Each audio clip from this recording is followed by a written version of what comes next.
Ratio and proportion. Proportion. Word problem.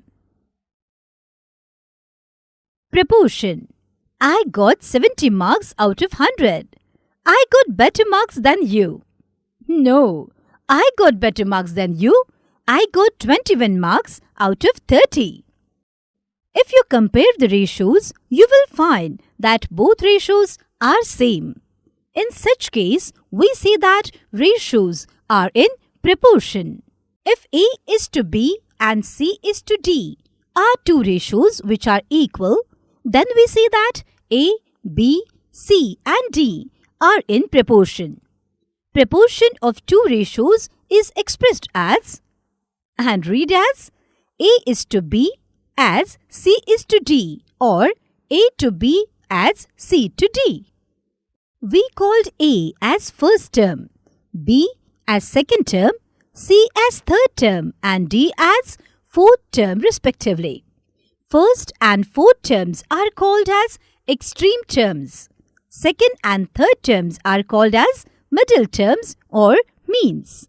The relation between extreme and middle term is product of extreme terms is equal to product of middle terms. Ajay got 2 greeting cards in a single pocket on his birthday. He measured height and width of both cards and found that the ratios of width to height of cards are in proportion.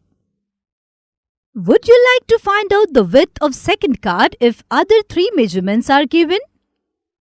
Ajay got engaged to find out the width of second card. He wrote, product of extremes is equal to product of means.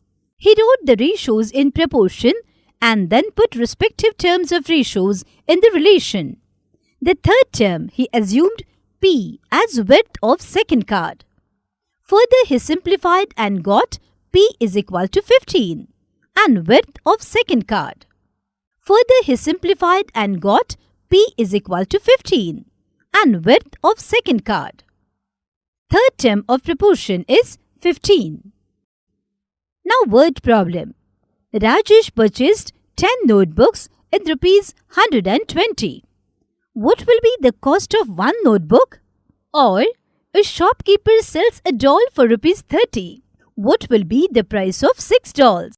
First, finding the value of one item and then finding the value of the required number of items is called a unitary method. Summary. If you compare the ratios, you will find that both ratios are same. In such case, we say that ratios are in proportion. If A is to B and C is to D are two ratios which are equal, then we say that A, B, C and D are in proportion. First, finding the value of one term and the finding of the value of the required number of items is called the unitary method. So that is all in this topic, student. Maths is fun, so keep learning.